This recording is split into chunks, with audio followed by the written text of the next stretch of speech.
We're going to get into a Bears versus Colts preview here on today's episode of Chicago Bears Now. Plus, a lot of injury news and notes from Halas Hall and a couple of Colts injuries I want to touch on as well. So lots to dive into. My name is Harrison Graham. Before we do any of that, please subscribe to the channel if you haven't already. We've got 101,000 and change, trying to get to 102,000 subscribers. If you want free and daily Bears content, this is our channel icon. Hit that sub button. We'll have a watch party this Sunday. Let's go.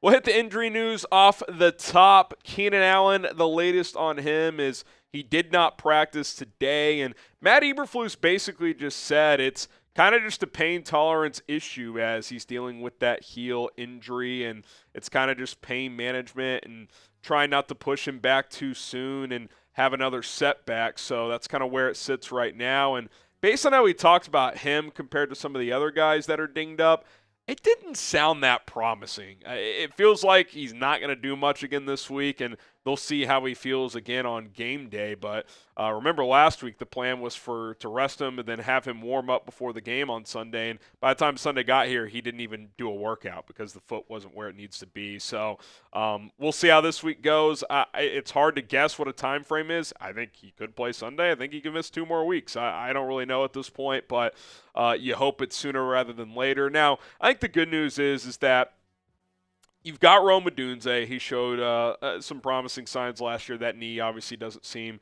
that severe. DJ Moore is completely good to go. DeAndre Carter actually looked solid playing last week. I don't know why they won't play Tyler Scott. Maybe we'll see more of him this week. And beyond all of that, it's just even more reason to utilize 12 and 13 personnel, something that Shane Waldron, for some reason, isn't interested in doing that often, especially with Mercedes Lewis as a blocker. I don't know why they're allergic to him all of a sudden, but hopefully we see more of that moving forward, and when we get to our keys to victory, we'll kind of discuss some of that as well. But I want to hear from you guys. Will Keenan Allen play this week? Type P for play or W for won't.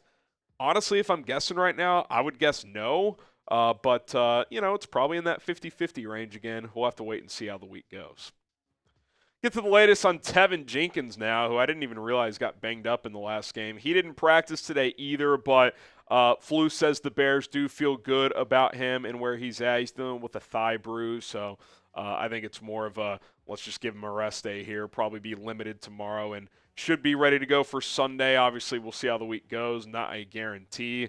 But for today's practice, Matt Pryor did get the reps at left guard. And obviously, there's been a lot of talk around the offensive line. What changes should be made? What should the Bears do? And Matt Eberflus said today that they aren't making any personnel changes. They're not switching anything up. They're trying to find continuity with this starting 5 right now. And whether I agree or disagree, this is what it's going to look like, at least for now. And I see both sides of it. Like, you want to build continuity, but it's also like, at what point do you just say, okay, a guy's not playing well enough or a guy's not giving good enough effort? Because that's kind of my issue, especially with Nate Davis. Like, I just see too many plays where at least once or twice there's a viral clip in a game where it's like, what are you doing? You're not even trying to block somebody. Like, that's where I get pissed off. I do think scheme is a big problem too. Like, they gotta simplify some of the checks and some of the calls when it comes to figuring out how to limit these things. They can't even pick up a stunt, so I don't know if personnel changes is going to fix that overnight. But Flus is not hitting the panic button on that. He is not going to make changes there. And look, you're facing a defense, quite frankly, that hasn't been very good through 2 weeks, so maybe it's one of those where it's like, all right, let's give this same 5 another game here, and if it's more of the same against a bad defense, it's because you can kind of convince yourself of the excuse, well, Tennessee has a good defense, Texans do, Colts don't, so let's try and get some momentum. You're bad this week offensively, and if the offensive line struggles, you're going to have no choice but to consider some changes there. You look at the injury report These 4 guys did not practice on Wednesday. We mentioned the first 2, Khari Blasingame dealing with the hand and a knee issue. Zacch Pickens with a groin. I think he retweaked what he was dealing with before, so we'll keep an eye on that. These guys were limited. Karan Amagaji, Andrew Billings, Nate Davis, so keep an eye on that. Rome Odunze, but if he played last week, I expect him to play this week. Montez Sweat and DeMarcus Walker, so a lot of guys on the report, but I think most players expected to play this week. On the Colts standpoint, before we get to the preview here in a few minutes, this is pretty significant. DeForest Buckner to IR with a high ankle sprain. That's obviously very notable. He's their best defensive lineman, at least in my opinion. And I already mentioned the Colts have really struggled defensively up to this point in the season. And now their best defensive lineman is not going to play this week. He's going to miss at least 4 games. So if you're the Bears, I mean, you just got to take advantage of going up against a defense that has not been playing well. You're catching them at a good time on the schedule. Yes, it's on the road. Yes, they're 0-2, and they're going to come out swinging because if you fall to 0-3, your playoff chances plummet. But still, I'd much rather play this team now than a month from now. Laiatu Latu is day-to-day with a hip issue. Doesn't sound that serious on his front, so it sounds like he probably will play. But if for some reason he doesn't, then they're really thin up front. So we'll see how he progresses as the week goes. All right, coming up, we'll get to my keys to victory as the Bears hit the road to take on the Colts in a pretty important game for both of these teams early on in the season. But first, I want to tell you about our sponsor, Prize Picks. It is daily fantasy made easy, and the way you play is simple. You pick 2+ players up to 6 on any given entry: football, basketball, baseball, hockey, tons of sports available, and you choose more or less on the stat projections they have available. It can be points, it could be yards, it could be passing yards, touchdowns, etc. Lots of different ones. And as long as it's at least 2 players from 2 different teams, you can cross over sports however you want to do it. Kept it simple this game, kept it within this game. On this entry, Caleb Williams, they have a deal for the rest of September, half a passing yard. Take the more on that, obviously. I like the less on Anthony Richardson passing yards. He's been all over the place as a passer this year. $5 to win 15 on this entry. And when you sign up today, limited time only, at prizepicks.com/CLNS with the code CLNS, you're going to get a $50 bonus once you play for $5 initially. It doesn't matter if you hit or miss on that entry. You'll get an additional $50. Got to use our link, though, prizepicks.com/CLNS. Use the code CLNS. Choose more, choose less. It's Prize Picks. Make some money today. All right, let's get to this matchup a little bit. Colts currently a 1-point favorite in Indy, so Vegas kind of telling you this could go either way, and if it was in Chicago, they'd probably be favored by a point or 2, so kind of a pick'em game here and a big opportunity for Chicago to secure an early road win. I got 3 keys to victory here. Number 1, this has got to happen. Run the ball and then run it again. Run the football over and over.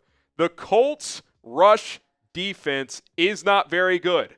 In fact, it's horrendous through 2 weeks. It's dead last, 32nd in the NFL at 237 rushing yards per game. Now, the Colts know that, so you think they are going to do everything to overcorrect that and try to limit teams from running the football. But considering the Packers had Malik Willis last week and everybody on the planet knew they were going to lean on Josh Jacobs and the Colts still couldn't stop them, if the Bears struggle to run the ball again this week, I'm officially like code 9. Like I am very concerned, and you got to get DeAndre Swift going. And if he can't get going, you got to get Khalil Herbert or someone else going, because this ain't going to cut it. 2 yards per carry. You're going up against a defense that's gotten shredded on the ground, dead last in rush defense by over 30 yards through 2 weeks, and DeForest Buckner isn't playing. Get going with the ground game. If you can't, I am officially majorly concerned about this Bears offense. Number 2, contain Anthony Richardson. Look, he's 6'5", 250. He can really run. He's going to have a couple runs here. What you can't let happen is for him to run for like 80 yards, 90 yards. Keep him 30, 40, maybe even 50. Limit him as a runner, because if you make him a passer, he's been disastrous through 2 weeks. Less than 50% completion. He's just spraying balls all over the place. No Diddy on that one. but you got to make sure he does not get outside the pocket and take off on you, because he's a dynamic runner. He's got 136 yards through 2 weeks. He's just not there as a passer yet. Doesn't mean he won't be. Doesn't mean he won't make some wow throws, like the 70-yard throw in the air to Alec Pierce in week 1. Like, he's capable of that, but even if he has one or two of those, he's not going to slice and dice you for 65% completion, especially not against the secondary, who's been pretty good this year. Tyreek struggled a little last week, but there's not a Nico Collins on this roster. Make him beat you as a passer, and if you do, I like your chances defensively to keep them, in the teens for a third straight week, and if you do that, got to score 20-plus points. That's kind of the number right now for the Bears offense. Who do you think the better QB is? CW for Caleb Williams, AR for Anthony Richardson. I would take Caleb. Anthony's just way too erratic right now as a passer. Obviously, both are relative unknowns at this point. Both have high ceilings, but I'll take the guy who has already shown a little more consistency throwing the football, and that is Caleb Williams.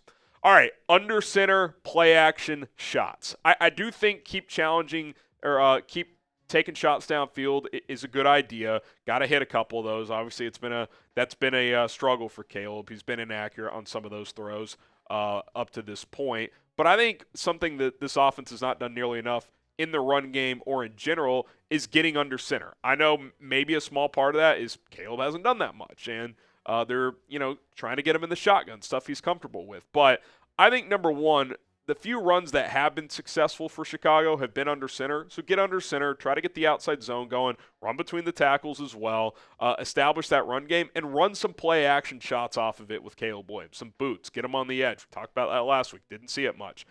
Just play action drops where once you've gotten the run game going, you can really have those linebackers cheat up and throw behind them. So I think we've seen too much just spread 4-out, 5-out concepts. Like, if Keenan Allen's out, especially, you don't even have great personnel to do that. And your offensive line isn't protecting well enough. So get in 12, get in 13 personnel, pound the rock, get under center, work play action off of that. Obviously, you're going to do some shotgun, but I don't want to see 4 and 5 wide for over half the snaps. I just don't think that's a recipe for success with how this offensive line is playing right now. So those are some things I would like to see this week, and if you execute them well, I like the Bears' chances in this game. I think you're catching the Colts at a good time. So noon kick on Sunday. We, of course, will be live for our watch party at 10:45 a.m. Central Time, so join us for that.